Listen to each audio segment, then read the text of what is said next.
How JavaScript code execute. JavaScript का जो guys हम लोग कोड लिखते हैं वो कैसे एग्जीक्यूट होता है, तो वो हम इस वीडियो में देखने वाले हैं। बिहाइंड द सीन वो किस तरह से लाइन बाय लाइन एग्जीक्यूट होता है। ठीक है, पिछले वीडियो में गाइस हम लोगों ने पढ़ा था एग्जीक्यूशन कॉन्टेक्स्ट, करेक्ट।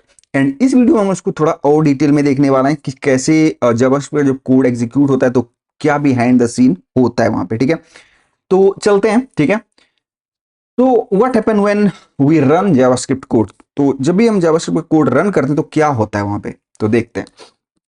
ठीक है, एवरीथिंग इन जावास्क्रिप्ट। तो जावास्क्रिप्ट में क्या होता है, जब भी आप कुछ कोड को रन करते हो ना, तो जो भी कुछ जावास्क्रिप्ट में होता है वो कहाँ होता है, एग्जीक्यूशन कॉन्टेक्स्ट के अंदर ही होता है। ठीक है, आप ऐसे समझ लो, एक एग्जीक्यूशन कॉन्टेक्स्ट क्रिएट होता है जब भी आप जावास्क्रिप्ट का कोड रन करते हो, एंड सब कुछ वो वहीं पे हो रहा होता है। जितना आपने फंक्शन कॉल किया, वेरिएबल डिफाइन किया, सब कुछ उसके अंदर ही होगा। ठीक है, ओके। तो जब भी हम रन करेंगे एक एग्जीक्यूशन कॉन्टेक्स्ट इस तरह से हमारा क्रिएट हो जाएगा, करेक्ट है। हमारा एक एग्जीक्यूशन कॉन्टेक्स्ट क्रिएट हुआ। ठीक है, अब देखते हैं हमारे पास एक कोड है। ठीक है, अभी हमारे पास यहाँ पे एक कोड है छोटा सा, इस तरह से हमारे पास एक कोड है। ठीक है, एंड ये अभी क्या है, एक वेरिएबल है यहाँ पे नम इक्वल टू 10 है। ठीक है, इसको क्लोज करते हैं। एंड ये मेरा एक ऐड फंक्शन है जो एक नंबर लेता है एंड रिजल्ट में यहाँ पे ऐड उसका रिटर्न करता है। ठीक है, एंड रिजल्ट 1 में मैं यहाँ पे एक नंबर ये वाला पास किया हूँ, और रिजल्ट 2 में मैंने 5 पास किया, एंड दो हमारे पास वेरिएबल है, एक तरह से 3 है। ठीक है, एंड एक फंक्शन है। ठीक है, जो कि मैं यहाँ पे 2 बार कॉल कर रहा हूँ उसको, फंक्शन को। तो ये कोड किस तरह से एग्जीक्यूट होगा। ठीक है, कोड तो बहुत ही ईजी है, राइट। कोड तो बहुत ही ईजी है एंड आप इसको समझ सकते हो, बट ये बिहाइंड द सीन किस तरह से एग्जीक्यूट होता है एंड उसको हम लोग समझते हैं। ठीक है, तो चलते हैं यहाँ पे। ठीक है, तो यही वाला कोड है, करेक्ट। तो चलते हैं आगे। ठीक है, तो जब भी ये कोड रन करोगे ना, तो ये एक तरह से एक execution context, global execution context create होगा। ठीक है, ग्लोबल एग्जीक्यूशन कॉन्टेक्स्ट सब उसी के अंदर होगा, उसी कॉन्टेक्स्ट के अंदर होगा। ठीक है, आप ऐसे समझ लो कि ये एक आपका कोड है, फाइल है, एंड जो भी है फाइल है, वो एक उसका एक एग्जीक्यूशन कॉन्टेक्स्ट क्रिएट करेगा। ठीक है, जो कि ये है वो। ठीक है, आगे चलते हैं। अब क्या होगा, अब जो आपका जो वेरिएबल है, फॉर एग्जाम्पल की नम है, तो उसको अनडिफाइंड असाइन कर देगा मेमोरी एलोकेशन के टाइम पे। ऐड है, ऐड क्या करेगा, ये आप देख रहे हो ना कर्ली ब्रेसेस में, पूरा का पूरा आप समझ लो एक तरह से यहाँ पे कॉपी है। ठीक है, यहाँ पे, ठीक है, ये वाला यहाँ से लेके यहाँ तक ये पूरा एक कॉपी यहाँ पे दे दिया जाता है इसको। ठीक है, रिजल्ट हमारा 1 वेरिएबल है, उसको भी अनडिफाइंड, रिजल्ट 2 को भी अनडिफाइंड दे देगा। ठीक है, आगे चलते हैं। ठीक है, अब जब यहाँ पे हम लोग जब आपका ये लाइन कोड एग्जीक्यूट होगा, फॉर एग्जाम्पल की फर्स्ट लाइन एग्जीक्यूट होगा नम इक्वल टू 10, जब यहाँ पे एग्जीक्यूट होगा यहाँ पे कोड में, तो आपको नम इक्वल टू 10 यहाँ पे असाइन कर दिया जाएगा उसको। ठीक है, जब एग्जीक्यूट होगा आपका कोड, ये तो तब हुआ, ये वाला लाइन तब हुआ जब एग्जीक्यूट नहीं हुआ, आपने जब रन नहीं किया था, एग्जीक्यूट नहीं हुआ था, जब आपने रन नहीं किया था, तो उसने उसी टाइम पे आपने उसने क्या किया, जावास्क्रिप्ट ने मेमोरी एलोकेशन के टाइम पे इसने सबको जो भी वेरिएबल था आपका उसको अनडिफाइंड असाइन कर दिया, फंक्शन को पूरा का पूरा फंक्शन वहां पे बॉडी दे दिया उसको। एंड जब आपका code line by line execute होना स्टार्ट होगा, तब यहाँ पे आपका फंक्शन जो है, यहाँ for example num equal to 10 उसको असाइन कर दिया जाएगा। नहीं तो डिफॉल्ट में उसको अनडिफाइंड ही असाइन होता है। एंड अनडिफाइंड एक तरह से आप समझ लो स्पेशल वैल्यू है जावास्क्रिप्ट में, जो कि जावास्क्रिप्ट रन टाइम पे उसको असाइन करता है किसी भी वेरिएबल को। ओके,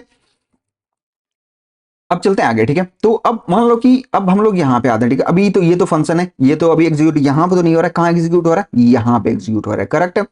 तो रिजल्ट 1 के पास क्या अनडिफाइंड है, अब यहाँ पे आया, उसने देखा कि ये वाला फंक्शन हमारा यहाँ पे कॉल हो रहा है, तो ये फंक्शन यहाँ है, तो अब क्या करेगा, उसने एक और एग्जीक्यूशन कॉन्टेक्स्ट क्रिएट किया, एग्जीक्यूशन कॉन्टेक्स्ट के अंदर ही इसने क्या किया, जब भी आप एक यहाँ पे चाइल्ड फंक्शन एक तरह से समझ लो, आप एक कोड के अंदर एक और फंक्शन है। ठीक है, तो जब भी ये फंक्शन रन होगा ना, तो वो एक और एग्जीक्यूशन कॉन्टेक्स्ट यहाँ पे क्रिएट करेगा, एंड उस एग्जीक्यूशन कॉन्टेक्स्ट के अंदर memory block and code block वहां पे होगा। ठीक है, अब देखो, अब मेमोरी ब्लॉक में क्या होगा, तो हमारे पास यहाँ पे क्या है, एन के लिए यहाँ पे एक अनडिफाइंड वैल्यू डिफॉल्ट में दे दिया जाएगा, एंड जो आपका यहाँ पे रिजल्ट है उसको भी, ये रिजल्ट है उसको भी अनडिफाइंड वैल्यू दे दिया जाएगा। ठीक है, और जब उसको रन ही हुआ है, जब वहां पे गया हुआ है। ठीक है, अब यहाँ पे जब एग्जीक्यूट होने लगेगा, ठीक है, जब एग्जीक्यूट होगा तो नम इक्वल टू क्या, एन इक्वल टू यहाँ पे क्या होगा, जब यहाँ पे एन मैंने पास किया, यहाँ पे 10, करेक्ट, 10 मैंने यहाँ पे पास किया फर्स्ट वाले में, 10 यहाँ पे हो जाएगा, एन में 10 चला जाएगा, करेक्ट है। एंड सेकेंड लाइन पे जब आएगा वो, तो इस पे क्या हो जाएगा, एन 10 + 10 20, करेक्ट है, 10 + 10 20, एंड रिजल्ट में क्या हो जाएगा 20। एंड अब क्या होगा, जब यहाँ पे 20 हो गया, तो अब क्या, इसने तो रिजल्ट यहाँ से रिटर्न कर दिया, तो अब क्या होगा, तो इसने क्या किया, कंट्रोल जो है ना यहां से इसने रिजल्ट 1 को दे दिया। तो रिजल्ट 1 को जब कॉन्टेक्ट दिया, कंट्रोल दिया, तो यहां पे क्या आया 20, करेक्ट है 20 आया। तो अब क्या होगा, इसका इस एग्जीक्यूशन कॉन्टेक्स्ट का जो काम है वो खत्म हो चुका है। तो जैसे काम इसका खत्म होगा वो ऑटोमेटिकली यहां से हट जाएगा, ठीक है, ऑटोमेटिकली यहां से ये वाला एग्जीक्यूशन कॉन्टेक्स्ट यहां से हट जाएगा, ठीक है। ओके, अब आगे चलते हैं। तो अब यहाँ पे एक और है, ठीक है, तो अब यहाँ पे एक और ऐड मैंने दोबारा से इसको कॉल किया, तो दोबारा से उसको एग्जीक्यूशन कॉन्टेक्स्ट एक और क्रिएट करेगा, ठीक है। दोबारा से यहाँ इसने एक और एग्जीक्यूशन कॉन्टेक्स्ट क्रिएट किया, उसके अंदर मेमोरी एलोकेशन के टाइम पे उसने अनडिफाइंड वेरिएबल यहाँ पे असाइन किया। देन उसने जब लाइन बाय लाइन एग्जीक्यूट हुआ तो उसको वैल्यू असाइन किया, एंड जब यहाँ पे आया रिजल्ट में तो उसने रिजल्ट को 10 असाइन किया, करेक्ट है, क्योंकि मैंने 5 असाइन किया था, 5 + 5 क्या हो जाएगा 10 हो जाएगा रिजल्ट में। एंड जब यहां से ये रिटर्न करेगा, इस लाइन से रिटर्न होगा, तो यहां पे क्या हो जाएगा 10 हो जाएगा, करेक्ट। यहाँ पे रिजल्ट 2 के पास क्या हो जाएगा 10 हो जाएगा, एंड ये वाला एग्जीक्यूशन कॉन्टेक्स्ट भी यहां से खत्म हो जाएगा, ठीक है, क्योंकि इसका काम यहां से हो चुका है। एंड यहाँ पे रिजल्ट 10, रिजल्ट 2 में 10 हो जाएगा, एंड इसका जो कंट्रोल है अब, ठीक है, इस फंक्शन का कंट्रोल कहां चलाएगा, यहाँ पे आ जाएगा, ठीक है, रिजल्ट 2 के पास। तो इसके पास 10 आ जाएगा यहाँ पे वैल्यू, तो आपको यहाँ पे देखने को मिलेगा 10, ठीक है। ओके, अब देखते हैं हमारे पास क्या होता है, ठीक है। तो अब जो ये सारा कुछ होता है ना, ये जो सारा कुछ हो रहा होता है ये कहाँ पे होता है, ठीक है। अब इतना आपको लग रहा होगा ये तो बहुत ही एक तरह से कॉम्प्लेक्स चीज है, जो कि यहाँ पे इतना कुछ हो रहा है, आपके नेस्टेड चाइल्ड फंक्शन है तो किस तरह से वो बना रहा होगा एग्जीक्यूशन कॉन्टेक्स्ट, तो उसके लिए आपको सोचने की ज्यादा जरूरत नहीं है, ठीक है, क्योंकि वो बिहाइंड द सीन हो रहा होता है। एंड ये बहुत ही चीजें होती है, वो कहाँ होती है, ये सारी चीज होता है कहाँ पे, ये कॉल स्टैक के अंदर होता है, ठीक है। ये सारा जो चीजें होता है वो कहाँ हो रहा होता है, कॉल स्टैक के अंदर, ठीक है। तो यहाँ पे तो ये समझ लो एक तरह से आपका ये कॉल स्टैक है, ठीक है, ये आपका एक कॉल स्टैक है, समझ लो आप स्टैक, एंड इसके अंदर ही सब कुछ होता है, ठीक है। तो जब भी ये ग्लोबल एग्जीक्यूशन कॉन्टेक्स्ट क्रिएट होता है तो यहाँ पे एक जो कॉल स्टैक के अंदर यहाँ पे एक ग्लोबल एग्जीक्यूशन कॉन्टेक्स्ट ऑटोमेटिकली यहाँ पे क्रिएट हो जाएगा जब भी आप अपना कोड रन करोगे। एंड जब यहाँ पे वो चाइल्ड वाला फंक्शन रन करेगा, फॉर एग्जांपल की ऐड फर्स्ट वन, एंड यहाँ पे add first one, add second वाला, तो उसका पहला वाला ये क्रिएट रन करेगा, तो यहाँ पे इसने एग्जीक्यूशन कॉन्टेक्स्ट 1 क्रिएट किया, ठीक है, एंड उसके अंदर अपने ये सारा कुछ उसने किया। एंड जब इसका कंट्रोल रिजल्ट 1 के पास आया तो ये वाला एग्जीक्यूशन कॉन्टेक्स्ट यहाँ से ऑटोमेटिकली हट जाएगा, डिलीट हो जाएगा, ठीक है। एंड जब वो इस लाइन पे आएगा एंड इसको कॉल करेगा ऐड को दोबारा से, तो उसने एग्जीक्यूशन कॉन्टेक्स्ट दोबारा से क्रिएट करेगा, ठीक है।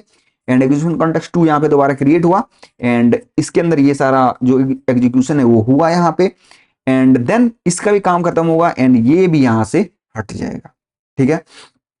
तो कॉल स्टैक यहाँ पे क्या है, call stack maintain the order of, क्या मेंटेन करता है, ऑर्डर ऑफ एग्जीक्यूशन कॉन्टेक्स्ट। तो कॉल स्टैक यहाँ पे क्या मेंटेन करता है, एग्जीक्यूशन ऑफ एग्जीक्यूशन कॉन्टेक्स्ट, जो आपका यहाँ पे एग्जीक्यूशन कॉन्टेक्स्ट क्रिएट हो रहा है ना उसका यहाँ पे एक तरह से वो ऑर्डर मेंटेन करता है वो, ठीक है। तो इसी को बोलते हैं हम लोग यहाँ पे कॉल स्टैक। अगर आपको पूछा जाए जावास्क्रिप्ट में जब इंटरव्यू में जाओ कि कॉल स्टैक क्या होता है, तो आप इसको बता सकते हो, call stack maintain the order of execution context. अब वो ये भी पूछ सकते हैं कि एग्जीक्यूशन कॉन्टेक्स्ट क्या होता है, तो आप इजिली बता सकते हो जो हमने यहाँ पे अभी समझा है, करेक्ट। ओके, अब देखो कॉल स्टैक, अब इस तरह से भी कुछ कुछ क्वेश्चन पूछा जा सकता है आपको कि जब इंटरव्यू में जाओगे तो ऐसा पूछा जा सकता है आपको कि एग्जीक्यूशन कॉन्टेक्स्ट स्टैक क्या होता है, इस तरह से, ठीक है। प्रोग्राम स्टैक क्या होता है, कंट्रोल स्टैक क्या होता है, रिटर्निंग स्टैक क्या होता है, ठीक है, रन टाइम स्टैक क्या होता है, मशीन स्टैक क्या होता है, ठीक है, स्पेस यहाँ पे छूट गया, मशीन स्टैक क्या होता है, ठीक है। तो ये सारा जो नाम है ना वो कॉल स्टैक ही एक तरह से, एंड बट डिफरेंट डिफरेंट नाम से सब जगह पे ये आता है, तो आप इसको ध्यान रखना, ठीक है। एंड ये इंटरव्यू में आपको पूछा जा सकता है तो इजिली आप इसको आंसर कर सकते हो। तो इस तरह से गाइस बिहाइंड द सीन यहाँ पे जो एग्जीक्यूट होता है कोड वो हमने समझा। एंड आपके आसानी के लिए मैं एक बार और समझा देता हूं जल्दी से, ठीक है। तो ये हमारा एक कोड है, ठीक है, जो कि हमने देखा, वेरिएबल नम एक फंक्शन है, हमने यहाँ पे डिफाइन किया, एंड इसको मैंने यहाँ पे कॉल किया वेरिएबल के साथ, एंड यहाँ पे एक डिफॉल्ट वैल्यू के साथ 5 के साथ, ठीक है, स्टैटिक वैल्यू। तो जब भी ये रन होगा एक एग्जीक्यूशन कॉन्टेक्स्ट यहाँ पे क्रिएट होगा, ग्लोबल एग्जीक्यूशन कॉन्टेक्स्ट, एंड उसमें क्या होगा, दो ब्लॉक होंगे, memory block and code block. Memory block में क्या होता है कि जो भी आपका यहाँ पे डिफॉल्ट में रन होता है, यहाँ पे मेमोरी एलोकेट होता है जब आपका जब भी आप रन करते हो अपने कोड को, ठीक है। एंड जब भी वो एग्जीक्यूट होने लगता है लाइन बाय लाइन, तो उस तरह से आपको यहाँ पे वैल्यू भी देखने को मिलेगा, अपडेट होते रहता है यहाँ पे, ठीक है, की एंड पेयर में, की एंड वैल्यू में, ठीक है। एंड फंक्शन को वो पूरा का पूरा फंक्शन ही दे देता है। ये याद रखना कि जब एग्जीक्यूशन कॉन्टेक्स्ट यहाँ पे क्रिएट होगा, मेमोरी एलोकेट होगा, तो जो वेरिएबल है उसको तो अनडिफाइंड देगा, लेकिन जो फंक्शन है आपका उसको पूरा का पूरा ये यहाँ पे बॉडी ही पूरा का पूरा दे देता है उसको, ठीक है, कॉपी एक तरह से। एंड जब लाइन बाय लाइन एग्जीक्यूट होगा देन उसको यहाँ पे वैल्यू भी मिलना स्टार्ट हो जाएगा, ठीक है। तो फर्स्ट टाइम यहाँ पे आएगा तो 10 उसको नम को मिल जाएगा। देन यहाँ पे नीचे आएगा, यहाँ से कॉल होगा ऐड, ये वाला फंक्शन, तो यहाँ पे उसने एक एग्जीक्यूशन कॉन्टेक्स्ट क्रिएट किया। देन उसने यहाँ पे अपना मेमोरी एलोकेशन किया, अनडिफाइंड, जो इसका स्पेशल वैल्यू है वो डाला जावास्क्रिप्ट ने इसको। And then line by line जब इसको एग्जीक्यूट करेगा तो यहाँ पे 10 आ जाएगा, एंड देन उसको यहाँ पे 20 आएगा, एंड यहाँ पे भी हमारा 20 आ जाएगा। एंड इसका कंट्रोल अब यहाँ पे रिजल्ट 1 के पास आएगा, एंड इस एग्जीक्यूशन कॉन्टेक्स्ट का जो काम है वो खत्म हो जाएगा। एंड देन इस पे जब आएगा इस वाले पे, तो अगेन ये एक और एग्जीक्यूशन कॉन्टेक्स्ट क्रिएट करेगा, मेमोरी एलोकेट करेगा, और जब लाइन बाय लाइन एग्जीक्यूट होगा देन उसको वैल्यू भी असाइन होगा। एंड जब इसका काम खत्म होगा तो इसका रिजल्ट यहाँ पे, कंट्रोल यहाँ पे आएगा, एंड इसका भी जो एग्जीक्यूशन कॉन्टेक्स्ट है इसका भी काम खत्म हो जाएगा, तो ये भी डिलीट हो जाएगा, ठीक है। एंड देन यहाँ पे ये सारा चीजें जो होता है ये कहाँ होता है, कॉल स्टैक के अंदर होता है, कॉल स्टैक के अंदर होता है। तो कॉल स्टैक में क्या होता है, जब भी आप रन करते हो अपना कोड तो एक ग्लोबल एग्जीक्यूशन कॉन्टेक्स्ट यहाँ पे क्रिएट हो जाता है।